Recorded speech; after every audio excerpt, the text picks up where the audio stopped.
Ito ang first bridge na tinatawag ding Mandaue Bridge na nagko-connect sa Lapu-Lapu City to Mandaue. Kamusta na nga ba ang tulay na to? Lalo na dito sa ilalim. Ito yung papasyalan natin ngayon dito.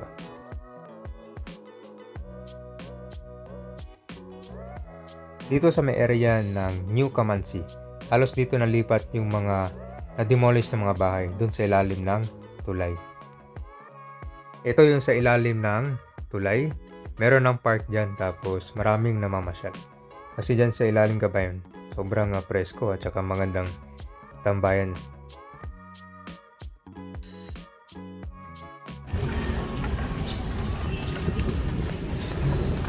Magandang pasyalan talaga ito dito pag hapon. No?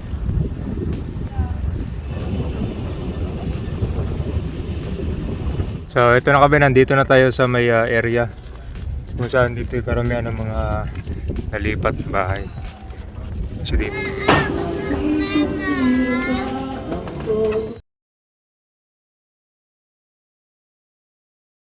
Okay, magandang umaga sa inyo lahat.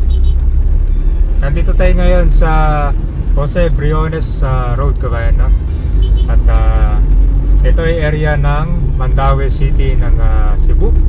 Diyan sa dulo, kakanan tayo diyan sa may Cortez Avenue para papasyalan ko kayo dun sa hidden park diyan sa ilalim nitong tulay na madadaanan natin. Ito yung first bridge na kinonstruct dito sa Cebu na magkoconnect sa Mandaue to Lapu-Lapu. Yan po yung Osmeña Bridge. Matagal na itong tulay, kinonstruct pa yan ng mga taong 1970s. Ito yung unang bridge na nagkoconnect dito sa Mandaue papunta dyan sa Lapu-Lapu, all the way dyan sa may Mactan Island. So ito na yung Concabayan na Cortez Avenue.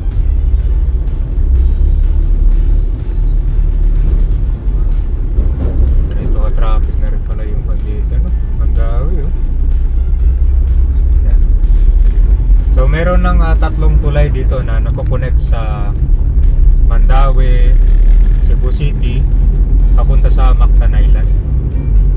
So itong unang bridge, yung pangalawa yung Marcelo Fernan Bridge. Yung pangatlo naman, yan yung CCLX or Cebu Cordova Link Bridge. Yan yung pinaka latest. Tsaka dito, paglabas natin, malapit na to sa Mactan Golf Course, pati sa Mactan International Airport.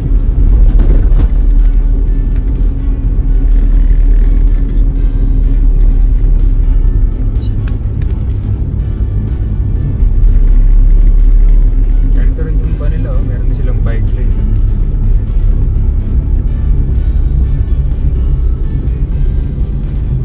Sama to.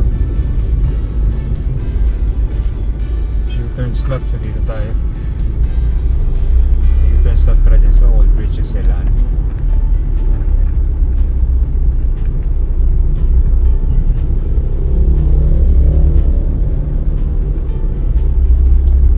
Yung CCLX Bridge kasi kabay, meron silang plano yan na didiretso yung exit point niya dun sa may Mactan International Airport talaga, para mas mabilis yung biyahe ng mga pasahero galing sa South Road Properties papuntang Mactan Airport. Yung CCLX kasi ngayon hanggang ko lang siya dun sa may babang 2 road lang siya. Tapos paglabas niya doon, dadaan pa sila ulit sa main road para makapunta sa Mactan Airport. So itong naman, tulay na dadaanan natin, paglabas natin, medyo malapit na to sa Mactan International Airport. So meron to siyang sidewalk kabilang side.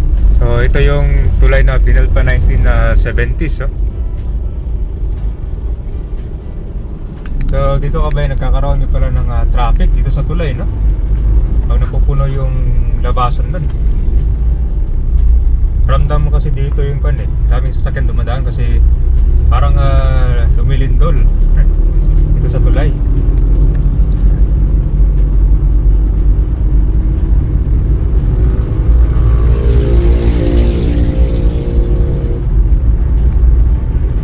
So ito yung the first bridge dito sa Mandawi to Lapu-Lapu.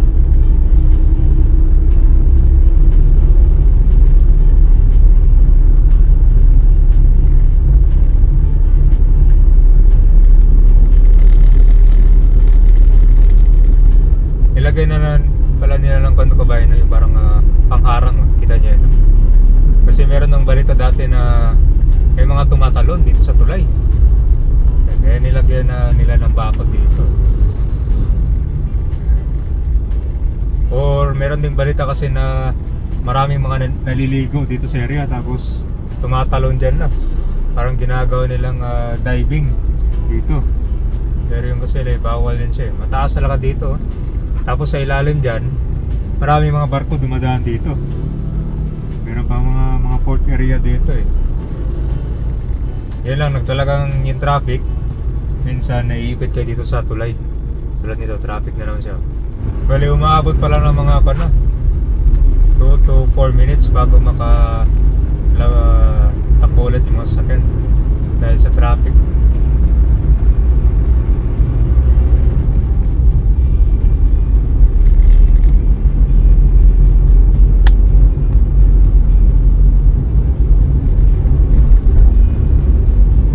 Ito na yung area ng Lapu-Lapu City.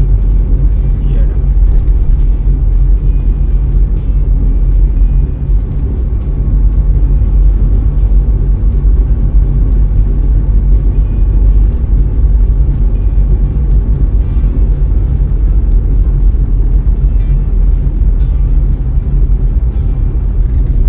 Ang bakanting lote sa bandang kaliwa.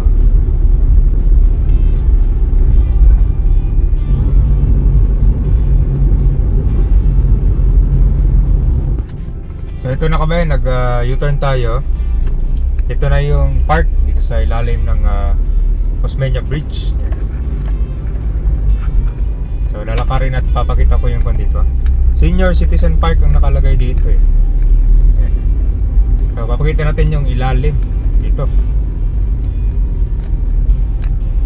Tanaw mo yung second bridge dito. So ganito na yung ilalim kabayan ng first bridge. Ito yung Sergio Osmeña Bridge. Yan. So dito sa ilalim nagkaroon sila ng rehabilitation dito. Bagong pintura, kita niyo yung orange yun, no? Tapos yan, pinatibay nila yung PCM dito. Yan. So matagal na tong tulay. Tapos dito sa ilalim kabayan, yung mga namamasyal dito dati, puno ng mga barong-barong yan dito. Yan, kasi itong papakita ko ngayon, meron na silang ginagawang bridge park dito. Dito sa area, puno ng mga kanyan, barong-barong dito. Tapos yung iba daw ay na-relocate sila dito sa area na yan, no? Kaya meron mga lumalabas sa tao dyan, meron silang mga bahay dyan. So pakita ko kayo dito sa bridge park. Ayan, ang ganda na, oh.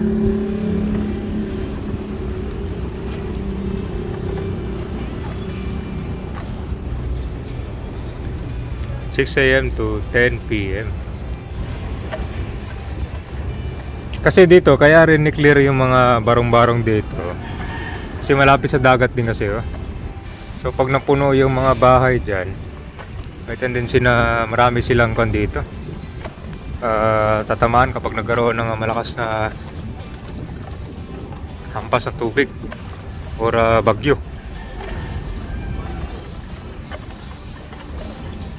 Diba, ang ganda na dito, oh.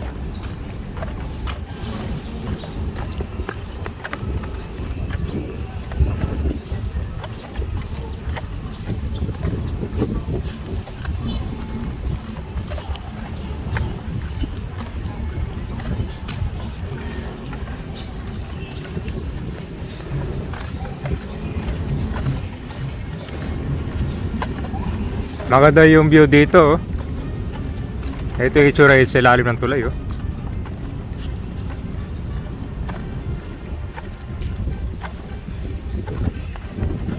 Ang lakas pa ng hangin dito, hindi mainit, oh. So yung ibang kabayan, nandun yung mga ibang bahay nila nalipat. Ayan na. So kita nyo yung mga bahay dyan, mostly, dyan nalipat yung iba.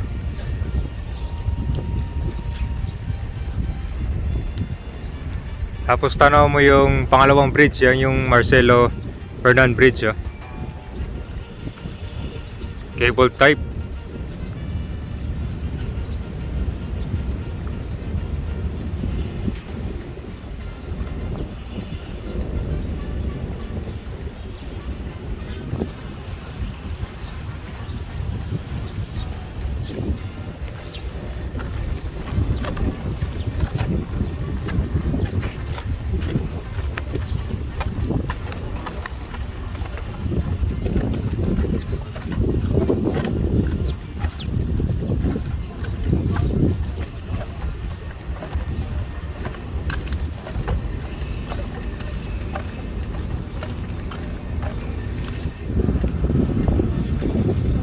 Gandang presko dito, oh.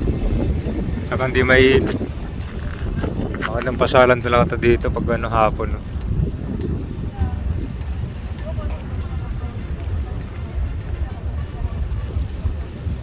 Tuloy-tuloy pa rin yung pagre-repair nila ng tulay dito tsaka inspection nila. May mga workers na dumadaan dyan sa ilalim para i-inspect ito.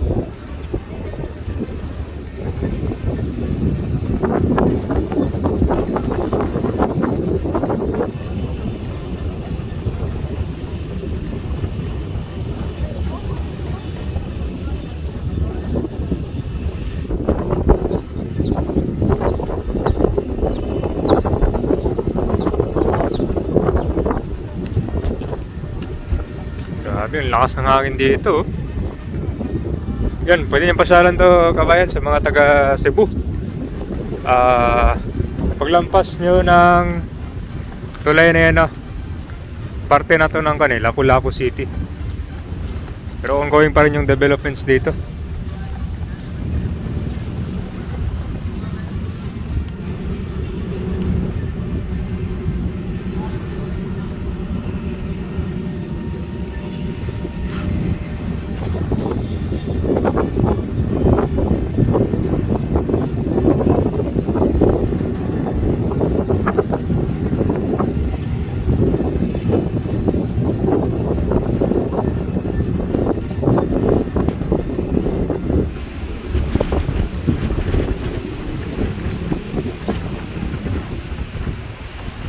Kaya pakita natin yung kanila, yung mga lumipat. Yung mga barong-barong na demolish dito. Dito sila karamihan lumipat, oh. So dito, kung siya, bakanting lote, malawak.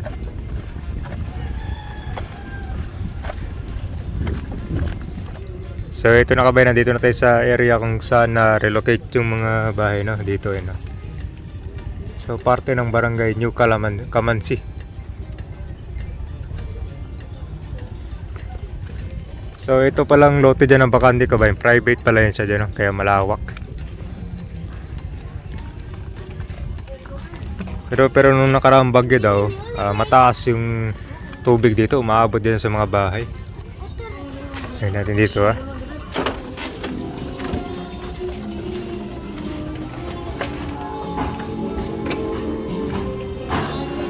Ito lang yun.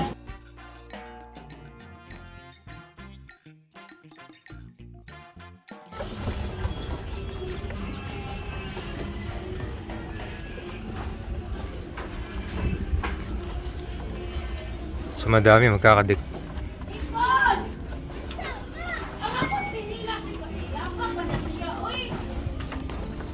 Ito sa bridge. Dito mo sa bridge, no, demolish ang mga balay ninyo. So diri mo ning balhin. Ipapabalhin mi sa Kamansi. Kamansi, mo na ning Kamansi. MC. General Milling? Okay. Kaya pala kan.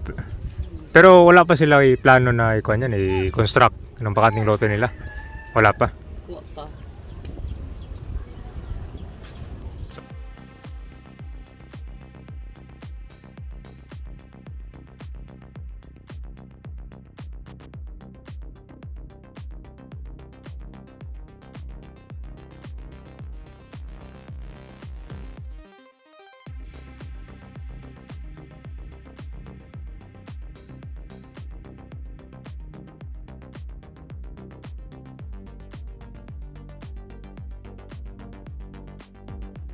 Ito na yung Senior Citizens Park.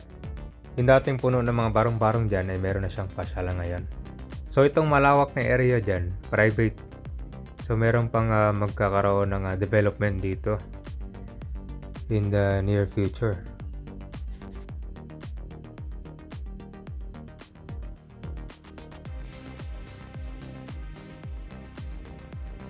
Ito yung mga bahay na nalipat dun sa ilalim ng tulay. Ayon sa natanong natin, meron dong plano na i-develop itong area pero magkakaroon din sila ng relocation dito.